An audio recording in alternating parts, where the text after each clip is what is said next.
Good morning students. आज P block element के 8th lecture में हम करने वाले हैं oxides and oxo acids of phosphorus. Okay, तो ऑक्साइड्स की अगर बात करते हैं तो फॉस्फोरस दो तरह के ऑक्साइड बनाता है। एक बनाता है फॉस्फोरस 3 ऑक्साइड्स और एक बनाता है फॉस्फोरस 5 ऑक्साइड्स, पेंटो ऑक्साइड बोल सकते हैं जिसको हम। दो तरह के ऑक्साइड बनाता है। ओके, तो 3 ऑक्साइड में जो हमारे पास आता है वो आता है P2O3 या P4O6 बोलते हैं इसको। और आपके पास फॉस्फोरस जो 5 ऑक्साइड में आता है वो आता है P2O5 या P4O10 बोलते हैं उसको हम। ओके, अब बड़े साइज और कम इलेक्ट्रोनेगेटिविटी के कारण फॉस्फोरस पी पाई बॉन्डिंग तो बहुत ज्यादा स्टेबल बनाता नहीं है। ओके, तो इसलिए क्या होगा कि जो ऑक्साइड्स ऑफ फॉस्फोरस जो हैं वो केज स्ट्रक्चर में रहना प्रेफर करते हैं।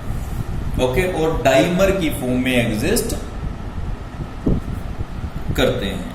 ओके, सबसे पहले प्रिपरेशन के लिए बात कर लेते हैं। अगर मैं बात करूं फॉस्फोरस 3 ऑक्साइड के लिए तो P4 प्लस लिमिटेड ऑक्सीजन यहां से बनता है आपके P4O6। और अगर हम यही ऑक्सीजन एक्सेस में कर दें, ये ऑक्सीजन एक्सेस में है, तो यहां से बन जाता है आपके पास P4O10। ओके, अगर स्ट्रक्चर की बात कर लेता हूं उसके लिए तो फॉस्फोरस दोनों ही स्ट्रक्चर में टेट्राहेड्रन के कॉर्नर्स पे लाई करता है। मैं तो क्या करता हूं, फॉस्फोरस को टेट्राहेड्रन फॉर्म में राइट अप कर लेता हूं मैं। ये एक टेट्राहेड्रल अरेंजमेंट हो गया मेरा। ओके, उसके बाद हर एक फॉस्फोरस एक दूसरे से ऑक्सीजन के साथ कनेक्ट रहता है। जैसे अगर मैं यहां से बात करता हूं, ये फॉस्फोरस कनेक्टेड है, यहां से ये हो गया, यहां से ये हो गया, यहां से ये हो गया। अब ये दोनों फॉस्फोरस रह जाते हैं, यहां से ये हो गया और यहां से ये फॉस्फोरस कनेक्ट हो जाता है। ओके, तो ये स्ट्रक्चर जो है वो है P4O6 के लिए। फॉस्फोरस 4 हो गए, 1 2 3 4 5 6 ऑक्सीजन हो गए मेरे पास P4O6। ओके, और जब P4O10 का स्ट्रक्चर मैं डिराइव करूंगा यहीं से, तो फिर स्ट्रक्चर पहले सेम यही ड्रॉ करना पड़ेगा मेरे को। और उसके साथ में हर एक जो ऑक्सीजन है, सॉरी फॉस्फोरस है, फॉस्फोरस के ऊपर डबल बॉन्ड O। ओके, तो इस तरह से मैं क्या कर सकता हूं, P4O10 के लिए स्ट्रक्चर ड्रॉ कर सकता हूं। ओके, ये था पहले प्रिपरेशन की हमने, फिर स्ट्रक्चर के लिए बात की हमने। ओके, अब मैं बात कर लेता हूं किसके लिए, प्रॉपर्टीज के लिए, कि ये ऑक्साइड किस तरह से केमिकल एनवायरनमेंट में बिहेव करते हैं। ओके, दोनों के दोनों अगर P4O6 हो चाहे P4O10 हो मेरे पास, दोनों के दोनों एसिडिक ऑक्साइड है। रीजन क्या है कि फॉस्फोरस जो नॉन मेटल ऑक्साइड्स क्या होते हैं, एसिडिक होते हैं। ओके, और अगर इन दोनों को मैं वाटर में डिसोल्व करता हूं, जैसे P4O6 हो गया मेरे पास, इसको मैंने क्या किया, वाटर में डिसोल्व कर दिया और यहां से मेरे पास बना H3PO3। ओके, यानी फॉस्फोरस एसिड। और अगर P4O10 को डिसोल्व करता हूं मैं, तो मेरे पास बनता है H3PO4 फॉस्फोरिक एसिड। ओके, और क्योंकि अब अगर इनकी बात मैं करता हूं, क्योंकि इनकी P4O6 हो चाहे P4O10 हो, दोनों की एफिनिटी वाटर के लिए ओके दोनों की नहीं, इस P2O3 के लिए लिखूंगा, P4O10 के लिए लिखूंगा स्पेसिफिकली में ओके, क्योंकि वो इतना ज्यादा प्रोन नहीं होता वाटर के लिए, P4O10 होता है ओके। तो इसकी एफिनिटी P4O10 फॉस्फोरस पेंटोक्साइड, इसकी एफिनिटी वाटर के लिए बहुत ज्यादा होती है ओके, और ज्यादा होगी तो क्या करेगा, ये वाटर को डिहाइड्रेट कर लेगा। इट मींस जो दूसरे सब्सटेंसेस हैं उनको डिहाइड्रेट करने के लिए या ड्राई करने के लिए बोल सकता हूं P2O5 या P4O10 का यूज होता है, क्योंकि ये एज ए डिहाइड्रेटिंग एजेंट काम करता है ओके। इसके साथ ही जो है ये इतना स्ट्रॉन्ग डिहाइड्रेटिंग एजेंट होता है कि इवन अगर मैं बात करता हूं H2SO4 तक से वाटर को डिहाइड्रेट कर लेता है। SO3 प्लस HPO3 मीन्स यहां से वाटर को डिहाइड्रेट कर लिया, इसने निकाल लिया इसने ओके। इसी तरह HClO4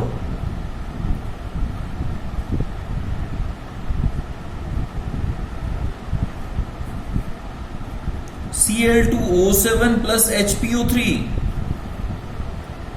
ओके, मैं पर क्लोरिक एसिड से भी वाटर को डिहाइड्रेट कर लेता है ओके। और सेम थिंग इसी तरह से एसिटामाइड और नाइट्रिक एसिड से भी वाटर को ये डिहाइड्रेट कर लेता है ओके। इसके साथ ही हम बात कर लेते हैं ऑक्सो एसिड्स ऑफ फास्फोरस के ऊपर। टोटल मेरे पास 9 ऑक्सो एसिड्स हैं जिसको मैं डिस्कस करना चाहूंगा ओके। तो फर्स्ट इनमें से है हाइपोफॉस्फोरस एसिड या फोस्फोनिक एसिड बोलते हैं जिसको हम ओके। फॉर्मूला इसका जो है वो है H3PO2, ऑक्सीडेशन स्टेट +1 है। अगर बॉन्ड्स और उनके नंबर की बात करें तो एक POH बॉन्ड होता है, अभी स्ट्रक्चर डिस्कस करेंगे हम इसका। 1 POH 2 PH और 1 PO बॉन्ड होता है, मोनोबेसिक होता है ओके। और मेथड प्रिपरेशन में क्या, फास्फोरस को बेरियम हाइड्रोक्साइड से एक्वस से ट्रीट करते हैं जिससे फोस्फीन बनती है, और साथ में बेरियम बाइफोस्फाइड बनता है ओके। और अब बाइफोस्फाइड को क्या करते हैं, सल्फ्यूरिक एसिड करते हैं, BSO4 H3PO2 बन जाता है ओके। और H3PO2 हमारा रिक्वायर्ड एसिड है जिसको हम बोलते हैं हाइपोफॉस्फोरस एसिड ओके। इस तरह नेक्स्ट जो है H3PO3 हो गया हमारे पास, ऑर्थोफॉस्फोरस एसिड बोलते हैं इसको हम, फोस्फेनिक एसिड बोलते हैं, +3 ऑक्सीडेशन स्टेट है, डाई बेसिक है ये ओके। और मेथड प्रिपरेशन में हम क्या करेंगे, P4O6 को वोटेट करेंगे, इससे H3PO3 बन जाएगा, पहले रिएक्शन पढ़ चुके हैं इसमें हम ओके। और उसके बाद जो PCl3 है उसको हम वोटेट करेंगे तो भी H3PO3 हमारा बन जाएगा ओके। नेक्स्ट हमारे पास है पायरोफॉस्फोरस एसिड, H4P2O5 +3 ऑक्सीडेशन स्टेट है, 2POH 2PH 2PO बॉन्ड, ये स्ट्रक्चर का कंपोनेंट है, इसको हम बाद में डिस्कस करेंगे। इसके साथ ही डाई बेसिक है ओके। और प्रिपरेशन के लिए हम क्या करते हैं, ऑर्थोफॉस्फोरस एसिड लिया, PCl क्रिएट कर देंगे, H4P2O5 और HCl बन जाता है ओके। नेक्स्ट जो हमारे पास hypophosphoric acid, H4P2O6 +4 oxidation state है, टेट्रा बेसिक है ओके।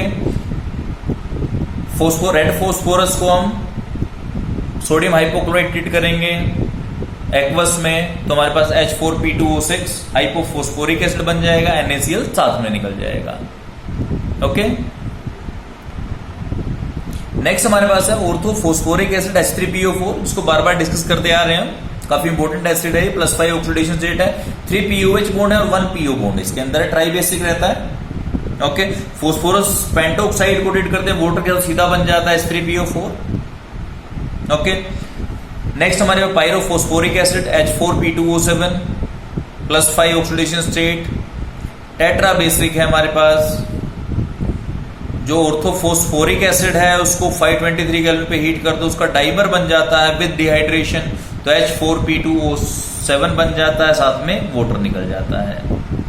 ओके, नेक्स्ट हमारे पास है मेटाफॉस्फोरिक एसिड। पॉलीमेरिक फॉर्म में एग्जिस्ट करता है, जनरली ट्राइमेरिक फॉर्म में होता है, HPO3+5 ऑक्सीडेशन स्टेट, ट्राइबेसिक होता है। हमने ऑर्थो फॉस्फोरस एसिड लिया, फोस्फेनिक एसिड बोलते हैं इसको, ब्रोमीन ट्रीट किया, सील ट्यूब के अंदर हीट किया, तो हमारे पास क्या बन जाता है, trimer of metaphosphoric acid. Okay, उसके बाद नेक्स्ट जो है वो है peroxo monophosphoric acid, means H3PO5+5 oxidation state, tribasic रहता है। फॉस्फोरस पेंटोक्साइड को हम ट्रीट करेंगे किससे, हाइड्रोजन परऑक्साइड से, और साथ में बनता है H3PO5 बन जाता है हमारे पास। ओके, अब लास्ट बात कर लेते हैं परऑक्सो डाइफॉस्फोरिक एसिड के लिए। H4P2O8+5 ऑक्सीडेशन स्टेट होती है, टेट्राबेसिक होता है, electrolysis of mixture of K2HPO4 और KF के इलेक्ट्रोलिसिस से हमारे पास ये बन जाता है। ओके, ये the brief about oxo acids of phosphorus. इसके बाद जो मेन कंपोनेंट है वो है स्ट्रक्चर और कुछ प्रॉपर्टीज को हम डिस्कस करेंगे अभी। स्ट्रक्चर के लिए सबसे पहले बात करते हैं हाइपोफॉस्फोरस एसिड के लिए। सबसे सिंपल स्ट्रक्चर है, फॉस्फोरस जनरली 5 बॉन्ड्स बनाता है। ओके, 3 हाइड्रोजन है मेरे पास, ऑक्सीजन मेरे पास 2 है, एक ऑक्सीजन चला जाता है OH के लिए, H। This is hypophosphorous, phosphonic acid कहते हैं, मोनोबेसिक होता है। मोनोबेसिक इसलिए होता है क्योंकि हमारा ये बॉन्ड क्लीवेज के लिए अवेलेबल होता है, तो इस कारण मैं इसको मोनोबेसिक बोलता हूं। ये H जो है वो क्लीवेबल नहीं होते। ओके, नेक्स्ट मेरे पास है ऑर्थोफॉस्फोरस एसिड या फोस्फोनिक एसिड, क्योंकि ये फोस्फिनिक था, ये फोस्फोनिक की बात कर रहा हूं मैं। तो P double bond as it is रहेगा, सिर्फ होगा क्या कि एक OH बढ़ जाएगा, H की जगह OH आ जाएगा, एक ऑक्सीजन एक्स्ट्रा ऐड होगी। अब ये देखिए ये डाइबेसिक हो जाता है। ओके, अब मैं बात कर रहा हूं पायरोफॉस्फोरिक एसिड। पायरोफॉस्फोरिक एसिड की बात करता हूं तो इसी को पिक कर लेता हूं मैं। एक मेरे पास इसके डबल मैं बोल सकता हूं, P double bond O, P double bond O, H OH OH। अब जो दूसरा OH है वो क्या होगा, एक OH इधर होगा, एक OH इधर होगा, दोनों में से डिहाइड्रेशन हो जाएगी, वाटर निकल जाएगा, ऑक्सीजन यहां रह जाएगा और वाटर बाहर निकल जाएगा। ओके, तो इट मींस इसी का मैं डाइमर बोल सकता हूं, डिहाइड्रेटेड जो डाइमर बन रहा है। ओके, 2 OH अवेलेबल है, डाइबेसिक है।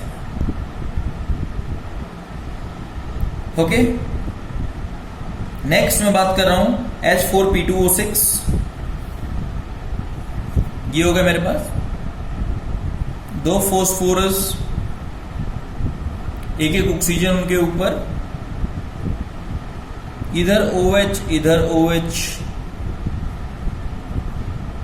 डायरेक्ट। ओके, ये टेट्रा बेसिक है, देखिए OH OH OH और OH, टेट्रा बेसिक है हमारे पास। ओके, अब मैं बात कर रहा हूं ऑर्थोफॉस्फोरिक एसिड के लिए। H3PO4 सबसे इंपॉर्टेंट एसिड है जो बार बार आता है हमारे पास। P डबल बॉन्ड O तो बना ही दे। अब टेट्राहेड्रल पोजीशंस के ऊपर OH, 3 OH जो इसको ट्राई बेसिक बनाते हैं। Okay, orthophosphoric acid. अब इसी का पायरोफॉस्फोरिक बनाने की कोशिश करता हूं मैं। पायरो का मीनिंग क्या है, मैंने तो हीट कर दिया, हीट करने से क्या डिहाइड्रेशन हो जाती है, और डिहाइड्रेशन के साथ में एक OH इधर से, एक OH दूसरी साइड से होगा।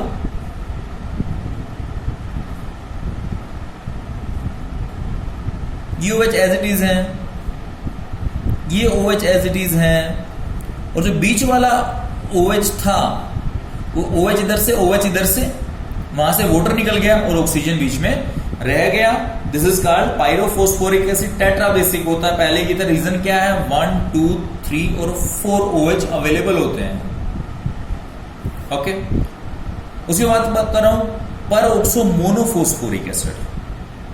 मींस क्या है कि फॉस्फोरिक एसिड जो मेरे पास है उसके अंदर एक ऑक्सीजन एक्स्ट्रा और इंसर्ट हो जाएगी। इसका फॉर्मूला था H4P2O7।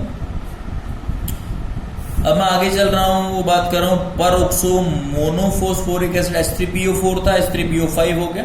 इसी स्ट्रक्चर में क्या करूंगा, एक ऑक्सीजन एक्स्ट्रा और ऐड कर दूंगा, P double bond OOH, OH और OOH। ये ऑक्सीजन जो है काफी अनस्टेबल होती है कि परऑक्सो का जो आपके पास परऑक्साइड बॉन्ड बना होता है। ओके, उसके बाद करता हूं परऑक्सो डाइफॉस्फोरिक एसिड। ओके, मींस डाइफॉस्फोरिक, इसी का डबल बनाया है हमने। फॉर्मूला होता है H4P2O8। ये हो गया,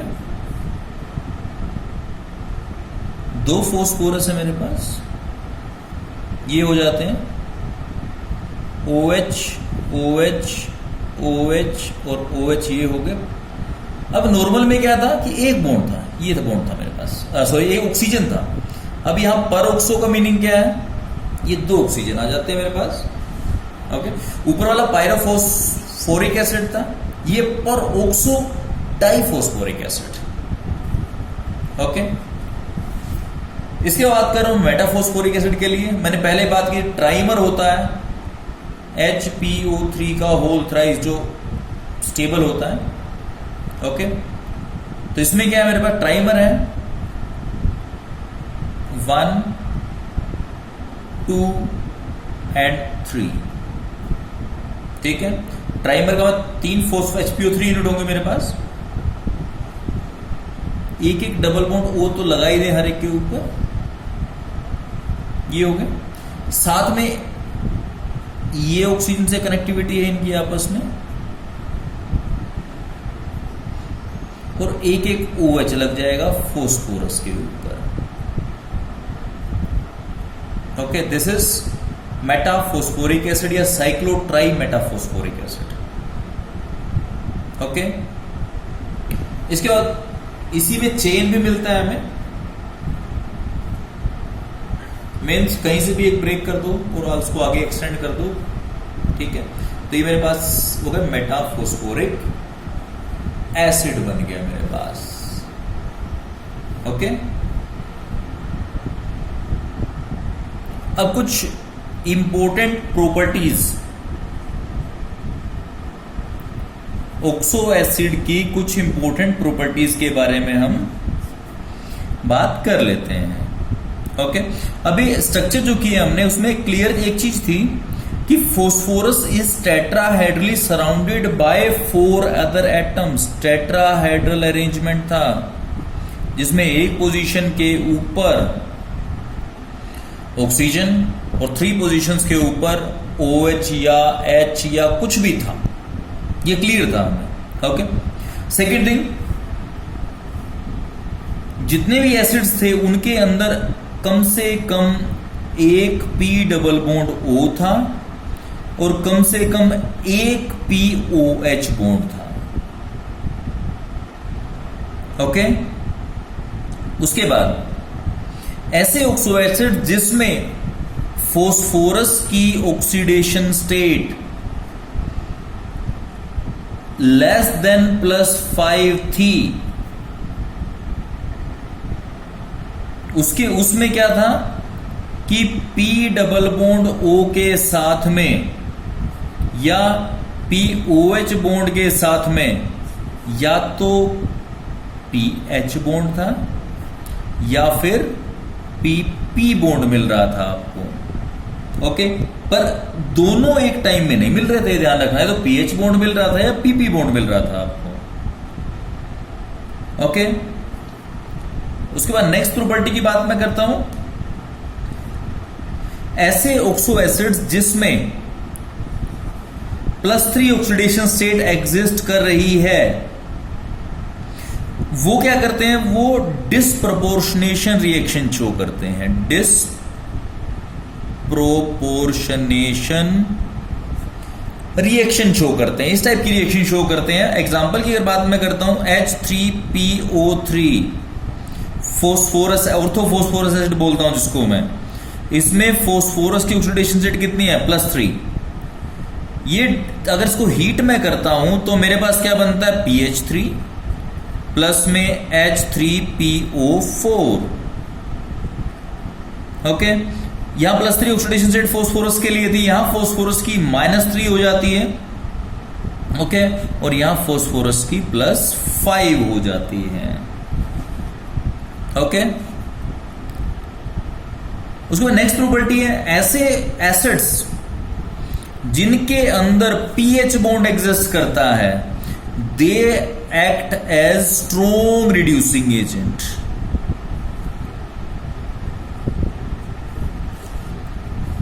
एग्जाम्पल के लिए अगर बात करता हूं मैं, H3PO2 हो गया मेरे पास। ओके, तो अगर इसकी रिड्यूसिंग प्रॉपर्टी की बात करूं मैं, तो ये AgNO3 को, सिल्वर नाइट्रेट, इसको रिड्यूस करता है सिल्वर के अंदर, H3PO2 एक्वस सॉल्यूशन के अंदर। यहां से हमें मिलता है Ag की प्रेसिपिटेट मिलते हैं, plus H3PO4 plus HNO3, silver nitrate to silver, Ag+1 था, यहां 0 है, रिड्यूस हो गया। ओके, इसी तरह अगर HgCl2 की बात करूं, उसको रिड्यूस कर देता है, HgCl2 प्लस यही सेम H3PO2 प्लस वाटर। यहां से आपको क्या मिलता है, Hg plus H3PO4 plus HCl। ये देखिए +2 में है, 0 में आ गया है। ओके, तो ये आपके पास क्या है, रिड्यूसिंग एजेंट की तरह भी काम करता है। ओके, उसके बाद एक चीज और जो हमने पहले भी बात की थी, जो फोस्फोरस के साथ में OH लगा हुआ है, इसका हाइड्रोजन जो है वो आयनाइजेबल है, और बट pH जो ऐसे है, ये वाला हाइड्रोजन आयनाइजेबल नहीं है। ओके, तो अगर हमें किसी भी एसिड की बेसिसिटी डिसाइड करनी है, तो हम नंबर ऑफ OH देखेंगे, ना कि नंबर ऑफ H को नहीं देखेंगे हम। ओके, जैसे एग्जांपल के लिए हमने बात की थी, H3PO2 जो था वो मोनोबेसिक था, क्योंकि उसके अंदर एक ही OH था। ओके, तो इस तरह से हम इन एसिड्स की बेसिसिटी को डिसाइड कर लेते हैं। ओके, उसके बाद नेक्स्ट हम बात कर रहे थे HPO3 के लिए, मेटाफॉस्फोरिक एसिड। ये कभी मोनोमर की फॉर्म में एग्जिस्ट नहीं करता, मेनली साइक्लिक ट्राइमर की फॉर्म में एग्जिस्ट करता है। ओके, या फिर लीनियर पॉलीमर की फॉर्म में एग्जिस्ट करता है। ओके, इसके साथ में जो एक थोड़ी सी डिस्कशन हमने जो करनी है, वो करनी है हमने पॉलीफॉस्फेट्स के ऊपर। पॉलीफॉस्फेट्स जो हैं वो डिटर्जेंट्स में वाटर सॉफ्टनर की तरह यूज होते हैं। ओके, जैसे सोडियम ट्राइपॉलीफॉस्फेट, जो मेजॉरिटी ऑफ केस में पॉलीफॉस्फेट यूज होता है। ओके, और ये क्या करता है, जो क्योंकि देखो जो वाटर की हार्डनेस होती है, it is due to calcium and magnesium ions. Okay, ये क्या करता है, ये जो Na5P3O10 जो पॉलीफॉस्फेट है, ये इससे सोल्यूबल कॉम्प्लेक्सेस बनाता है। ओके, और जिससे जो हार्डनेस प्रेजेंट होती है वाटर के अंदर वो कम हो जाती है या खत्म हो जाती है। ओके, बट इसका अगर इसी के साथ मैं बात करूं इसके एक्सेस यूज के लिए, जनरली इन पॉलीफॉस्फेट्स का एक्सेस यूज प्रोहिबिटेड है। रीजन क्या है? एनवायरमेंटलिस्ट क्या कहते हैं कि अगर एक्सेस में यूज करोगे आप इसको, आपका हार्ड वाटर सॉफ्ट हो जाएगा, बट वाटर पोल्यूशन काफी हद तक यहां हो जाएगा। ओके, और अगर डोमेस्टिक वेस्ट में ये डोमेस्टिक वेस्ट वाटर के अंदर अगर फॉस्फेट पास ऑन होते हैं सीवेज डिस्पोजल सिस्टम के अंदर, जो फाइनली रिवर्स या लेक्स के अंदर मिलता है, ओके, तो उससे क्या होगा कि जो रिवर्स या सीवेज के लिए अंदर जो बैक्टीरिया डेवलप होते हैं ये उनकी ग्रोथ को एनहेंस कर देता है, काफी बढ़ा देता है। ओके, और अगर ग्रोथ बैक्टीरिया की बढ़ जाती है तो उससे क्या होगा, जो आपके पास डिजोल्ड ऑक्सीजन, डीओ बोल सकता हूं जिसको मैं, डिजोल्ड ऑक्सीजन को बैक्टीरिया क्या करेंगे, बैक्टीरिया उसको खत्म कर देंगे। और अगर डिजोल्ड ऑक्सीजन खत्म हो जाती है तो जो भी आपके पास फिशेस हैं या लाइफ है, लाइफ इनसाइड दैट लेक या एक्वेटिक एनिमल्स बोल सकता हूं, वो डिप्लीट हो जाएगी। ओके, और यही कारण है कि जो फॉस्फेट्स हैं, फॉस्फेट्स को यूएसए के अंदर अगर मैं डिटर्जेंट्स में डालना चाहूं, that is a punishable offence.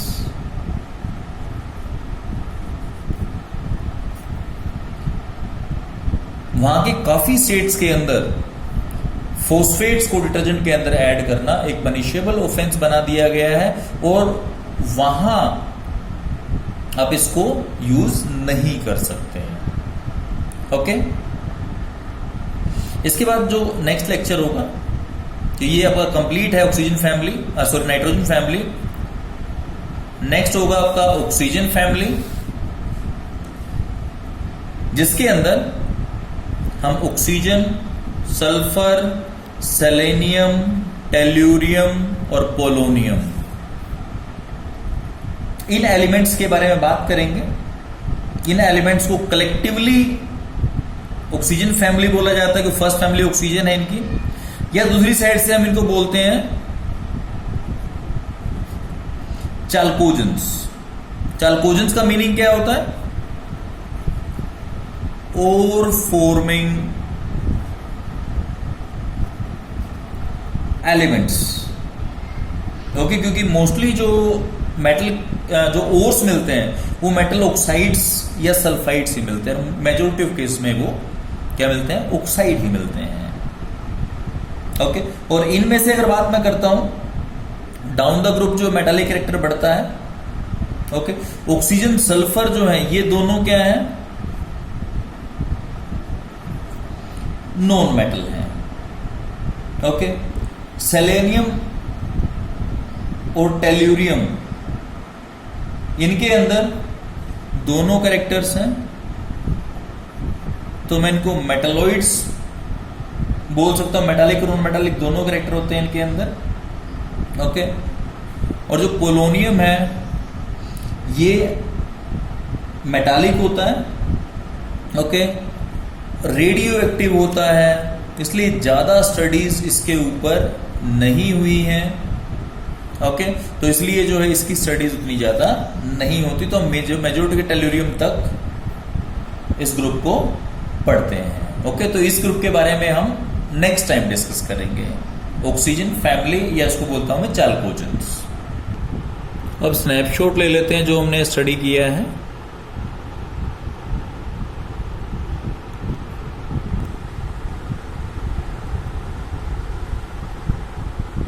Okay, so thank you and have a nice day.